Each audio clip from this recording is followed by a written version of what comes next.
Hey there YouTube, Mountain Boy here, bringing to you one of the first orders that has arrived. I've been kind of excited about this. This is a SOG, Studies and Observation Group, Flash AT. This knife's been around on the market for a little while, a couple years, but I found like a really great deal on one, and on paper it looks like a really cool kind of either everyday carry or kind of what I would call like a recreation knife. And by recreation knife, like something that's, you know, good for your kind of your typical hiker, day hiker, backpacker, you know, kind of different outdoor activities. Maybe not hunting or bushcrafting, but you know, just kind of a good general outdoor knife. And let's see, let's say it says cut here. So we'll cut it. Ooh, that's kind of satisfying. Nice packaging. Okay, it's cut. Oh, I guess I gotta cut it down here too. Oh, there we go. All right, let's see what we got here. Okay. Relentless by design. Oh, there we go. Oh, it's a beautiful looking knife. So one of the things that really interested me about this was actually the blade on this. This is not a Cerakote or other kind of polymer-based coating on this blade. It's a D2 steel blade.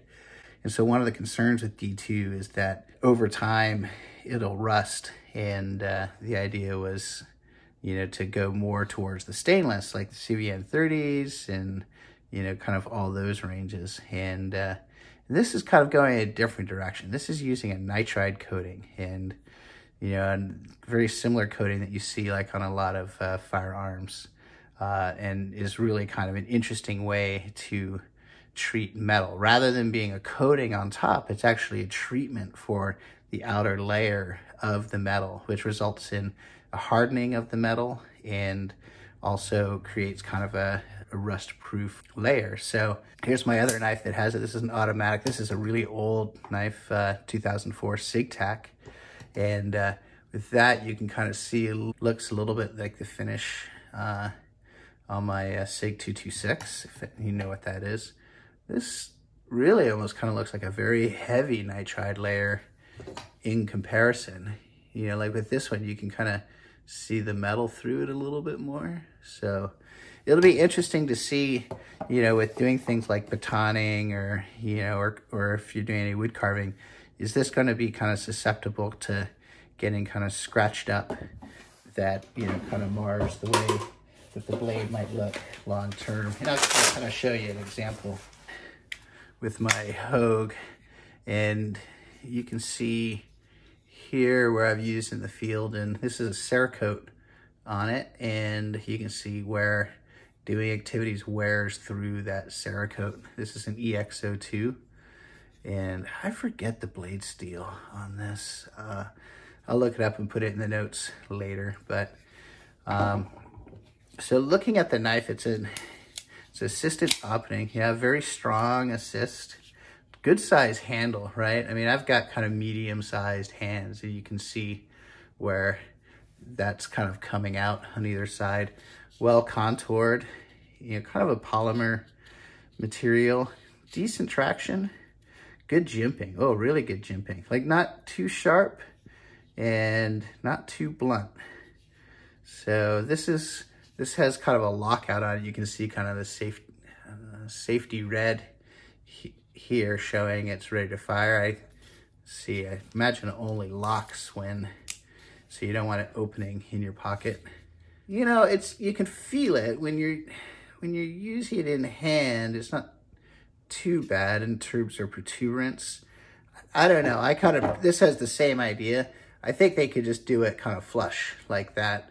Yeah, then that way, if you want it, you got it. If you don't, you don't, right? I think this might be kind of one of those features. It's more of a lawyer feature, you know. Okay, we've got rid of our liability because we kind of put this weird little safety on. So I don't know if you'd want to take it off or anything like that. It looks like it's got full steel liners.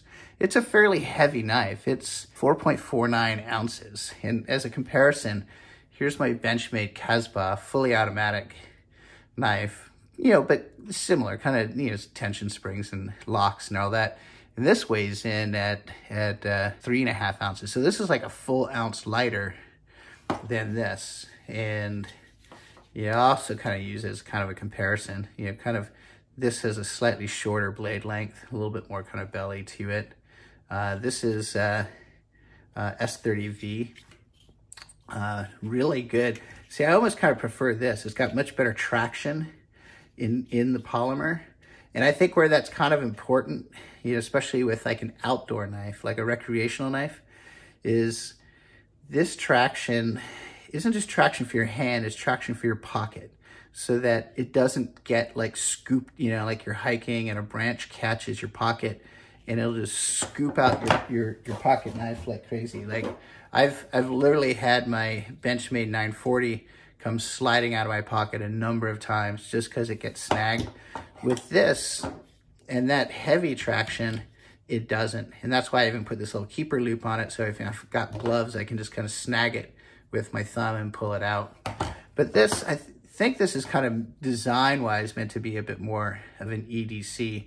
So it's kind of a compromise in between. Like it's got a decent amount of traction, but it is slick, you know, so it would probably go into a pocket pretty well. Let's see, so thumb stud deployable. I wonder, it's got ambidextrous. Well, it doesn't let you flick. And then it's ambidextrous, yeah, so you can kind of do left or right or together on the lock. I really like this deep carry pocket clip on the side. Notice how it goes all the way up to the top. So the pocket will extend all the way up to here. And then from a pants perspective, all you're gonna see is this kind of little tab hanging out. I don't know, this will be interesting to see if, I mean, there's a little play in there and I could see that getting kind of bent. I know in my Kershaw Blur, you can see that's been all kind of bent and rebent. That's what's kind of happened there, is it gets kind of twisted.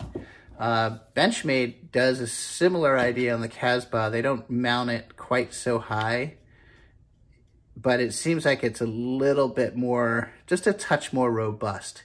So it'd be cool to see something as thick as the Benchmade pocket clip on the SOG, just to add it a little bit more structural integrity to it. So, well, I'll be interested to see how this goes. Maybe I'll find some uses in the field. I bet this thing's a great, you know, for food preparation.